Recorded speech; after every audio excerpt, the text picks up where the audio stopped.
Hello viewers, কেমন আছেন সবাই? আজকে আপনাদেরকে দেখাবো মাছের বাকালা, যেটাকে বাংলায় বলে মাছের দোকান আর কি। তা আমাদের দেশে গ্রামগঞ্জে যে হাট বাজারের মধ্যে মাছ বিক্রি করে, এগুলো তো খোলামেলা বিক্রি করে, আমরা জানি, দেখি।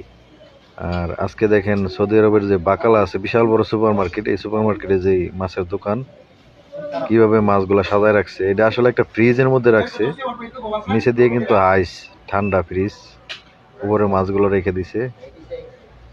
হ্যাঁ, এই মাছগুলো কিন্তু তাজা আছে এখনো। আরো যদি 1 মাস এরকম থাকে কিচ্ছু হবে না। প্রত্যেকটা মাছের সামনে যে দেওয়া আছে, লেখা দেওয়া আছে কোন মাছ কত কেজি।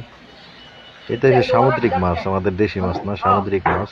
অনেক ধরনের মাছ আছে, যারা বিদেশে আছেন তারা অবশ্যই দেখছেন এরকম। তো ভালো থাকবেন সবসময়।